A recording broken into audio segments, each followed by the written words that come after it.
Ukraine's summer offensive has largely stalled. The Russians have dug in, and they aren't going anywhere. Today, I'll explain why, absent some miracle or an influx of troops from NATO, Ukraine has already lost the war. And yet, the United States and the West continue to pour resources into Ukraine, even though it's deteriorating our own stockpiles and weakening our warfighting capability.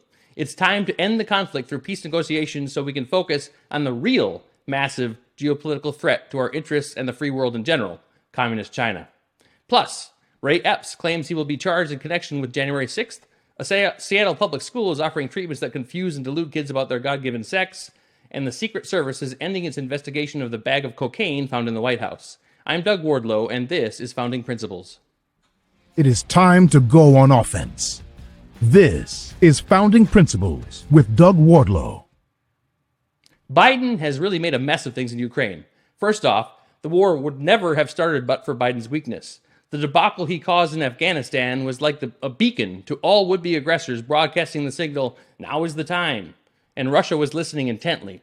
Now, over 16 months later, Ukraine is in ruins, hundreds of thousands have died or been maimed, and Ukraine has made virtually no progress in its effort to eject Russia's war machine from its soil. It is far past time for someone to end this atrocious war. And unfortunately, that person must be Joe Biden. As the supposed leader of the free world and the commander-in-chief of the U.S. military, he alone has the necessary weight to end this conflict without a massive, near-impossible, and extremely costly and deadly effort to beat Russia militarily. But ending this conflict is becoming harder by the day. The Russians are entrenched. Time is now on their side. Every week they sit on Ukrainian territory makes it harder to remove them, whether by force or by negotiated treaty. Consider this. Here is the front line in Ukraine in June of 2022. Other than some voluntary retreating in the Kharkov region in the northeast portion of the country, nothing much has changed in over a year of fighting. Yes, the Russians took Bakhmut, but the current overall strategic picture is virtually identical to the one from June of 2022. You can see that in this depiction of the front line as of last week, that is July 8th, 2023. The Russians still hold the same ground, and the Ukrainians are not moving them off of it. This is what all the Western aid to Ukraine has achieved. A static front line that is starting to look more and more like a new border between nations. And that aid, particularly aid from the United States, is reaching historic levels. Consider World War II for a moment. Nazi Germany was threatening the entire planet with real, evil, authoritarian fascism. Their Japanese partners to the east were doing the same. Fighting for the life of our country and for the survival of the free world, the United States embarked on the greatest campaign to save freedom-loving people that the world has ever seen. Our military swelled to over 12 million active-duty personnel by 1945. Billions upon billions were sent overseas via Lend-Lease programs to fight where our enemy armies could not. The Soviet Union, fighting a titanic land war against the Nazis, received the most aid. In 2020 dollars, that aid amounted to $180 billion over about 4 years. $180 billion 2020 dollars. And that was to save the planet from Nazi subjugation. Fast forward to 2022. This time, the Russians are the aggressors, retaking what Putin and his ilk have always seen as their own territory in Ukraine. But the Russia of 2022 is not the Soviet Union. Gone are the 50,000 tanks waiting to burst through the Fulda Gap in West Germany. The Russian military of today is a shell of its former self. Their performance in Ukraine is a testament to that. Outside of its 5,900 nuclear warheads as of this year, they can't really do that much. Without using nuclear weapons, Russia is not a threat to NATO or the United States, period. They could never match NATO forces in a conventional fight, and they will not try to do so. And they will not use nuclear weapons unless they feel their existence is at stake. The risk is just too great. Nuclear weapons prevent major powers from attacking other major powers. They don't do much when it comes to major powers attacking lesser powers, as we have seen. So, unlike Nazi Germany, Russia is not a threat to conquer Europe. They are not about to invade Poland or the Baltics if they happen to win in Ukraine, because that would mean fighting US, British, and French troops. Not going to happen. So when you hear Pence and Lindsey Graham or Biden or Blinken going on about how we need to fight in Ukraine to ensure Russia does not continue rolling through other nations, you can just sit back and laugh. How are they supposed to handle us when they can't even handle poor little Ukraine? Okay, we gave $180 billion in 2020 dollars to the Russians over 4 years to help defeat a real threat during World War II. They took those resources and fought the Nazis, pushing them all the way back to Berlin. This time around, we are giving Ukraine a similar level of support. We have given Ukraine somewhere north of $100 billion of aid in only 16 months. Biden has used his presidential drawdown authority, which allows him to send existing equipment directly from U.S. stockpiles, to aid Ukraine 40 times since the war began. The most recent was on July 7th to the tune of $800 million. In total, that's over $23 billion in existing U.S. equipment alone. Here's a list of that equipment as of May 2023. Now, that is quite a list. Just look at that. 7,000 precision-guided artillery rounds, more than 14,000 remote anti-armor systems. The list goes on and on. There are dozens of things on there. 30 ammunition support vehicles, 14 armored bridging systems. It goes on and on. Notice the 160 155 millimeter howitzers and 1.5 million 155 millimeter howitzer rounds. That number is now over 2 million rounds. Of the 109 Bradley IFVs, some 20% are confirmed to be destroyed or lost to the enemy already. 200 million small arms rounds and grenades. 200 million. Plus funding for training, maintenance, and sustainment, whatever that means. And that is where the bulk of the money is going. Fox News reported in February that we would lead the world with $196 billion in aid to Ukraine. From their article, quote, according to the Ukrainian government, the U.S. leads all countries with $196 billion in total military, financial, and humanitarian aid to Ukraine from January 24th through November 20th, 2022. Germany has sent the second most funds, with $172 billion sent in that span. And in that same span, the rest of the world combined has contributed less than $75 billion of total aid. The Council on Foreign Relations estimates that the United States has sent almost $77 billion to Ukraine through May 2023. But in tiny print at the bottom of the graphic, we have this note. Quote, aid has primarily been provided through appropriations bills. This chart only covers aid to Ukraine and so does not include all U.S. spending related to the war. And we know that the U.S. Congress approved $113 billion in aid to Ukraine with 3 emergency funding packages and the fiscal year 23 omnibus appropriation package. This according to the Committee for a Responsible Budget. Well, the exact numbers don't really matter for our purposes. What matters is that we are giving Ukraine massive amounts of aid with only marginal results on the battlefield. Meanwhile, as we draw down our stockpiles and divert funding to Ukraine, our own military suffers. Listen to Biden during a CNN interview last week. The Ukrainians are running out of ammunition. The ammunition that they call them 155 millimeter weapons. This is a war relating to munitions, and they're running out of that ammunition, and we're low on it. And so what I finally did, took the recommendation of the Defense Department to, not permanently, but to allow for, in this transition period where we get more 155 weapons, these shells for the Ukrainians, to provide them with something that has a very low dud rate. It's about 150. Yes, you heard that right. He told the planet that we are low on artillery ammunition. That is a big, big deal. Remember those 2 million plus artillery rounds we have given to Ukraine? Well, that was our war stockpile, and now it's gone. What's more, thanks to Biden's interview, the world, specifically Russia and China, now know that it is gone. The U.S. only produces about 14,000 artillery shells a month, and we do that at 2 production locations. Biden and the Department of Defense have made a big deal about how they are ramping up production to meet Ukraine's needs and replenish our own stocks. But there is a huge problem. After all the planned production improvements, they have even talked about building a new factory, U.S. monthly artillery shell production will reach 85,000 per month by, wait for it, fiscal year 2028. So if we factor in a gradual, let's make it linear ramp up from 14,000 to 85,000 shells a month by 2028, it will take us about 3.5 years to refill our stocks. And that's if we stop giving our shells away today, which we know isn't going to happen. Now, let's consider that Ukraine fires around 6,000 shells a day, and during their offensive, it is likely already increased to about 8,000 shells a day. Even after we get our production to 85,000 shells a month, we can still only cover about half of Ukraine's artillery needs by using our entire enhanced production capacity. Even after factoring in our allies and what they might contribute, it is not possible to sufficiently supply Ukraine and refill our stocks simultaneously. As the NATO General Secretary said, Ukraine's ammunition demands are many times higher than supply. In other words, NATO cannot provide Ukraine with what it needs to fight Russia for much longer. Artillery is one of the most important weapons in any ground war. If Ukraine were forced to cut its artillery support significantly, offensive operations would be impossible, and the Russians would have a much easier time finding a weak point in the line that they can exploit. Which brings us to Ukraine's vaunted summer offensive. What do you think would happen if Ukraine broke through Russian lines and made significant progress? Well, the Western media would be trumpeting this from the rooftops. Every headline would be written in massive bold letters, Russians on the run, Ukraine breaks through. That's all we would hear. Heck, Biden would probably address the nation. But that's not what we're hearing. We aren't seeing those kinds of headlines because Ukraine's summer offensive is floundering. Almost the entire legacy media has been lowering expectations and making excuses for the entire summer. Look at this from CNN. Quote, Ukraine's counteroffensive hasn't met expectations. Here's why the progress has been slow, reports CNN.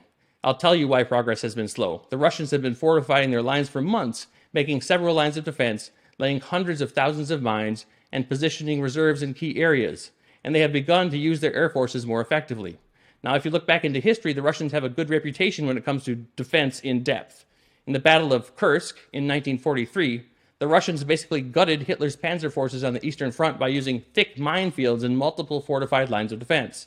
That's much like what the Russians are doing now in Ukraine. This is from a July 4th CNN article. Quote, the minefields in southern Ukraine are so dense, the troops trying to liberate the area can only advance tree by tree. One soldier involved in Kyiv's counteroffensive in the south told CNN. In all his years of service, he said, he's never seen this many mines, close quote. Yes, the Russians have played this game before. They knew the offensive was coming, bolstered by Western weapons, and they planned accordingly. So Ukraine launched an offensive into numerically superior, dug-in forces who knew that the Ukrainians were coming. Well, at least the Ukrainians have air cover, right? Oh wait, they don't. They have no real air support to call upon. None. And a ground force simply cannot conduct effective offensive operations without at least some amount of air cover.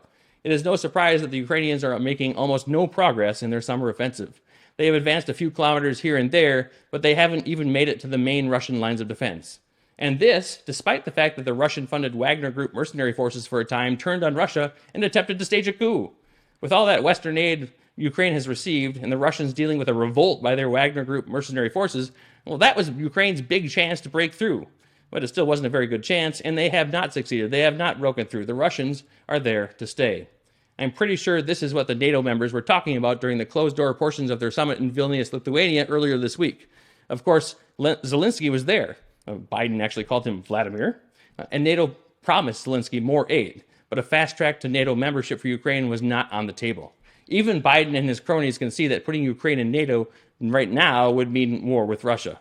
So they did the next best thing, essentially giving Ukraine assurances that it will begin the process of joining NATO once a ceasefire or peace agreement is reached in the war. But listen to Biden in a CNN interview just before the summit. NATO is a process that takes some time to meet all the qualifications, and from democratization to a whole range of other issues. So in the meantime, though, I've spoken with Zelensky at length about this. And one of the things I indicated is the United States would be ready to provide, while the process was going on, and it's going to take a while that process was going on, to provide security a la the security we provide for Israel, providing the weaponry, the capacity to defend themselves if there is an agreement, if there is a ceasefire, if there is a peace agreement. And so I think we can work it out, but I think it's premature to call for a vote, in now, because there's other qualifications that need to be met, including democratization and some of those issues. Issues with democratization? He essentially said that Ukraine is not democratic enough to be in NATO right now. What? I thought this war was all about freedom and democracy. Biden and Blinken have been talking for over a year about how we must support Ukraine to protect democracy. Now it turns out that Ukraine is short on both freedom and democracy. It's hard to say that aid to Ukraine is part of a fight for democracy when Ukraine suspended its elections and Zelensky has assumed authoritarian powers. Biden said the process for Ukraine to join NATO is going to be a long process in light of Ukraine's need to meet the democratization and other requirements. So how is this going to happen? The war ends somehow, and then Ukraine just starts building democratic institutions and rooting out corruption until NATO says it's good enough? And Russia, who just fought a war to bring Ukraine back under its sway, is just going to sit back and watch? Well, no. All this Ukrainian NATO business is nothing more than wishful thinking. No one should be talking about that now, as it will do nothing other than steal Russia's resolve to win the war. And now, thanks to Biden, the Russians know that our munitions supply situation is stressed. Biden is acting aggressively while showing weakness. After the NATO summit, a reporter asked Zelensky, how long after the war would you like to join NATO? Biden answered the question for Zelensky, saying, quote, an hour and 20 minutes. And then he added, you guys ask really insightful questions. He is poking Russia in the eye, telling them that Ukraine will eventually be in NATO, all while admitting, albeit indirectly, that we cannot maintain our level of support for Ukraine. Well, that's a bad combination. If we want Russia to fight harder and longer, this is the way to ensure that. Unfortunately for Ukraine, the price for Biden's weakness is steep. It was Biden's weakness that started this war. Let's not forget that Russian forces, mostly unofficial troops not in uniform, have been standing on Ukrainian soil since 2014. The Obama-Biden White House did virtually nothing about that, and the Russians stayed put for 8 years, inviting further Russian aggression. The Russians made no moves during Trump's presidency. They feared him, and he was showing strength on the world stage. Enter President Biden, and within a year, 200,000 uniformed Russian troops attacked the rest of Ukraine, not already under their control. That was a risky move, but it's one that Putin had been waiting for years to make. Putin made the call in February of 2022 because of Biden's weakness, highlighted by the Afghanistan withdrawal debacle, and that removed some of the risk. Now, there is no way that those Russian forces are going to be pushed out of Ukraine without actual NATO and U.S. ground forces getting into the fight. That is not going to happen, nor should it. With Trump, Putin likely deduced that invading Ukraine could carry far greater consequences. But with Biden and his weakness on display for all to see, the choice was much easier. Now, Putin has put Biden in a position to make a choice. Fight Russia, or have Ukraine give up territory. That is the price Ukraine will likely pay for Biden's weakness, because U.S. troops won't be rooting Russians out of eastern Ukraine. Barring a miraculous event in the war, the maps have basically been redrawn already. The goal now should be to end the suffering as fast as possible. And talking about Ukraine joining NATO won't help that cause. Rather, Biden should be focusing all of his efforts into finding a diplomatic solution to this war. That means negotiation, and that means concessions. Biden will have to make Zelensky realize that he will have to give up some territory. Again, that's the price of Biden's weakness. It's the price for allowing this war to start in the first place. It's the price for having a president who undermines America's strength and position in the world. But here's the really, really bad part. The price for peace, giving up some Ukrainian territory, was known a long time ago, which means that much of the terrible suffering on the ground in Ukraine could have been avoided. The territory Ukraine must now lose was lost in the first weeks of the war. That is when the peace diplomacy should have happened. At least then, the United States could have threatened Russia with sending massive supplies of weapons to Ukraine without the Russians knowing what that would look like or how it would turn out. Now, they know that historic World War II levels of aid to Ukraine will do nothing more than keep the front line right where it is, and has been for over a year, and deplete our own war stocks in the process. They know that we can't keep this level of support up much longer. All they must do is sit in their trenches and hold the ground. I wonder if Putin redrew his maps the moment Biden was sworn in. Maybe he thought he'd get a little more of Ukraine than he did, but all of this after-the-fact support we have given Ukraine isn't going to change the outcome. Now it is just prolonging the inevitable and killing people in the process. This is why the President of the United States cannot show any weakness, period. This is why America must be strong and decisive on the world stage. The murderous dictators around the world are always watching, waiting for an opportunity to strike. Biden gave them an opportunity. And now that our war stocks are low, he may have given the worst of the lot, President Xi Jinping over in communist China, another one. But don't worry, Taiwan. Biden will protect you, won't he? Well, if you like the content that we are providing, please go ahead and like the video, subscribe to our channel. If you're listening to the audio podcast, give us a 5-star rating. Doing all those things helps us tremendously. Now, on to behind the headlines. First up today, according to Ray Epps' newly filed defamation lawsuit against Fox News, Epps has been informed that he will be charged in connection with the January 6th incident at the Capitol. But he hasn't been charged yet, at least not at the time of recording this. Most of you know who Mr. Epps is, but if you don't, let me refresh your memory. In the aftermath of the January 6th incident, you remember the most horrible day in human history where democracy literally almost ended, and the worst insurrection since the Civil War. What a terrible day. Well, after that, multiple videos have been released for public consumption. Keen observers noticed something odd in a handful of them. A man, identified as Ray Epps, was seen the night before and the day of the incident telling protesters that they are going to the United States Capitol. He's also seen in one of the videos instigating folks to tear down a barricade meant to keep protesters away from the Capitol. In one of the videos, Epps tells folks that, quote, "We are going to the Capitol tomorrow," to which several people around Epps reply by accusing him of being a Fed. Well, since January 6th, there have been no shortage of prosecutions of the people involved. One noticeable absence, however, has been Ray Epps. Now, Epps, through his attorneys, claims that he will be charged, but he hasn't been charged yet. And why not? If he is ultimately charged, why did it take so long? The circumstances are certainly suspicious. Another interesting note is how the media has covered Ray Epps. Remember, this is the same media that insists that January 6th is the worst day in history, a day when democracy almost died, the worst insurrection since the Civil War. Well, after Epps' defamation lawsuit and his claim that he'll be charged in connection with January 6th, the media sure have toned down that rhetoric when discussing Epps. The Washington Post is now calling the January 6th event a pro-Trump rally or pro-Trump rallies. ABC and Rolling Stone called the incident demonstrations and protests. That's quite a change of tone. Now, why would the media use such caution discussing these events when discussing Ray Epps? And why hasn't he been charged yet? As of this time, like I said, he hasn't been charged. All interesting questions, the answers to which we just don't know for sure.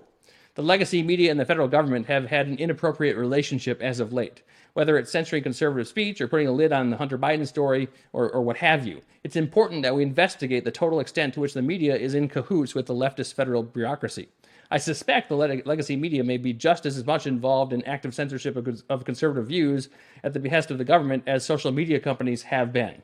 That's why a federal judge in Louisiana just enjoined the White House and the FBI and CISA and other representatives of the federal government from talking to social media companies. They've been engaging in a massive government-coerced campaign of censorship. I would be surprised if the legacy media was not involved as well. All right. Second up today, we have a report from the Daily Wire. A Seattle public school is apparently offering free gender-affirming care at campus health centers to middle and high school students. From the report, quote, Country Doctor says it offers medications like estrogen, androgen blockers, and testosterone, including hormone therapy for adolescents and specialty referrals for younger patients as needed. Now, it is unclear if all of this is being offered at the campus health centers, but even if the care is simply some counselor feeding a young person's delusion that they are a member of the opposite sex, well, that's horrible, harmful insanity. Set aside for a moment the ridiculous notion that men can be women or vice versa. There is a serious problem with adults who use their professional position as a cover to corrupt children. If I send my kid to a school, I am still their parent. Crazy concept, right? Well, you'd be surprised how these leftist teachers, counselors, and doctors feel. More and more, we are seeing reports of so-called trans supporters who, in the course of their work, offer supposed support to children who may or may not be confused about what gender they are. These groomers will say that they are just offering support to children who are struggling with their gender identity. What they are actually doing is abusing children and usurping the rights of parents to direct the upbringing of their children. When a politician says they aren't your kids, they're our kids, oppose them with everything you have. Parental rights are of utmost importance. Being a parent is a sacred duty given to us by Almighty God. It's a special relationship that requires sacrifice and patience.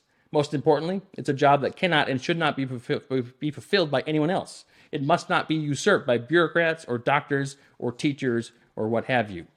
Politics is important, but everything good about society starts with strong families. So let's all rededicate ourselves to the defense of families. Let's work to protect and reassert parental rights in this country. Third and finally today, reportedly the Secret Service is ending its investigation into the bag of cocaine found in the White House. Now, many people have said it's obvious the cocaine is Hunter Biden's. I'm not so sure it's quite that simple, folks. The entire Biden administration acts like it's pretty much unhinged all the time, so that bag could really be anyone's. What's offensive about the investigation ending without figuring out who owns the drugs is the left says Trump is above the law, but it's always the left that is never held accountable. Do you really think the White House doesn't have cameras everywhere? My goodness, go to a presidential speech sometime and you'll see how seriously they take security. The White House has cameras from every angle. It doesn't take the Department of Justice to figure out who done it in this case. Give anyone the tapes in a good hour or so and they'll be able to tell you who owned that bag. The administration exhibits the worst form of hypocrisy we have seen in quite some time. It's not enough for us to just call out this hypocrisy. I'm sick of Republicans just talking about the hypocrisy on the left. It's time that we act. When we have power, we need to use it effectively against the corrupt political elite. It starts with continuing the investigation into Biden's business dealings with foreign actors. It starts with a full, comprehensive investigation into the FBI and any other agency that colludes with leftist politics improperly. We need to dismantle the FBI and rebuild it. We need to eliminate a number of agencies entirely. But we've also got to impeach President Biden. The Democrats impeached Trump twice over absolutely nothing. Between his improper foreign relationships, the Afghanistan withdrawal disaster, and so many other disasters, the Republicans have plenty of solid justification to open up an impeachment inquiry into President Biden. The time to talk is over. It's time to act, and act boldly. Well, that's all for today's show. Thank you so much for tuning in. If you like the content that we are providing, please go ahead and like the video, subscribe to the channel. If you're listening to the audio podcast, give us a 5-star rating. Doing each of those things helps us tremendously. It helps us grow and multiply the impact of the show. And remember, one more thing, the CCP must be destroyed.